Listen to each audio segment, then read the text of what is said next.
Welcome everyone. So today's topic is about phone photography editing, and I'm gonna share my screen, my phone screen, and we're gonna dive into Lightroom, and I will share some of my tips there. So before I share my screen, I still have some theory part here, and for example, some of the things that photographers quite often say is that editing makes or breaks the photography. So it completely depends on the creative, but in general, you can make magic with editing, but you can also over edit the photos and then they might not look as good. So what I want to say is that edit, have fun with it, but don't go overboard. But don't worry still, because I know like at some point in our life for editing time, then we have all done some crazy things in general. So one of the things that I always get asked is like, what kind of app should I use for my phone photography? And here I would say Adobe Lightroom, no questions asked. I know that there are endless editing softwares like Snapseed, Vesco, Foodie, Prisma Photo Editor, and everything. And obviously, it depends on what's your goal. But if you're here already and learning food photography, and then maybe you want to go a little bit more advanced level in the future, then no questions asked. Adobe Lightroom is the thing that you need. And obviously there's a desktop version, but sometimes you just want to take quick photos with your phone as well. And as you all know, nowadays the phone photography can make magic. So definitely just download the Lightroom phone app and dive in. And then another thing that is super useful, especially at first when you're starting out and you don't have your own editing style or editing knowledge, then Lightroom presets are magical. And it's also for not only like to make copy paste of something, it's more like to get the consistent style. And it's not the thing that you put the preset on and run. It's not like a filter, it's a preset. So you always have to do some extra tweaking here and then and adjust all the and do some more adjustings. So in general, with presets, obviously you can save time by one click. But again, like it's not like a filter that you put on and run. It's a preset, and you do some extra tweaking there as well. But at least with one click, you can have like the basics editing done there. And it's always also super easy to use.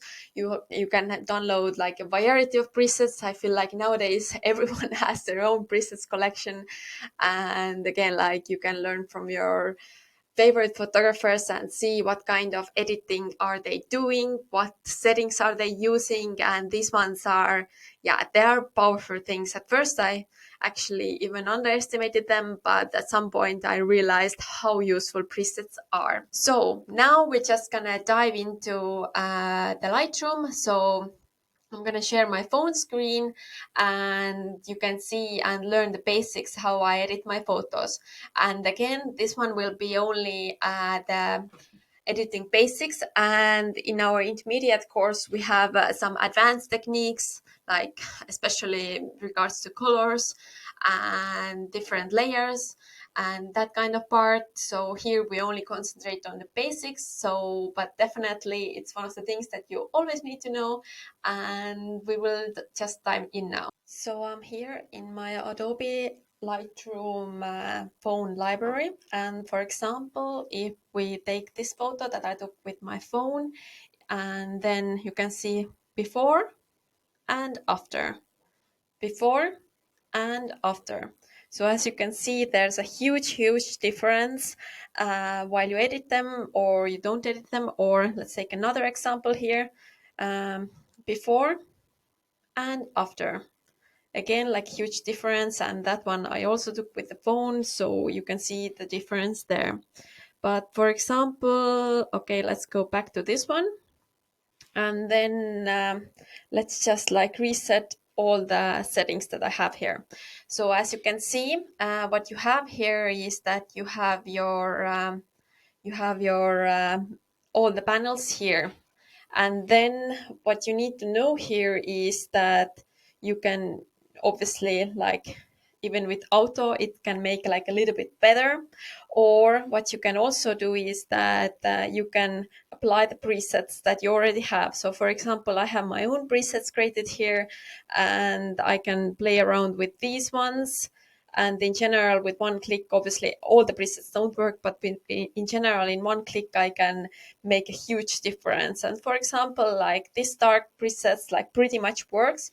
But again, with these ones, you always have to do some extra editing. What you have to know about is the selective panel, crop panel, light, and then in our intermediate course, we also focus on the colors and other effects and other advanced techniques such as geometry and these kind of things. But in general, like at first, what you need to know is that at first, like open your presets, then select some kind of presets to get the basic settings there. And then, yeah, you might need to like crop it a little bit or something like that if there's like, yeah, not working composition wise. But in general, this light panel is the most basic thing that you always have to check. Even if you use presets, I would highly recommend you guys to check these ones as well, because sometimes it's like the exposure is too much, or yeah, shadows or highlights are like completely overdone. So definitely check out these ones. And then the last thing we will touch here in our basic Lightroom phone editing app is selective tool. So selective tool, tap on the plus icon, and then there appears at the upper left corner, and then you can choose one of the selective edits. So it's the brush tool, and then it's the radial gradient, and then linear gradient. So these are like completely different, but in general, you definitely need to understand these ones.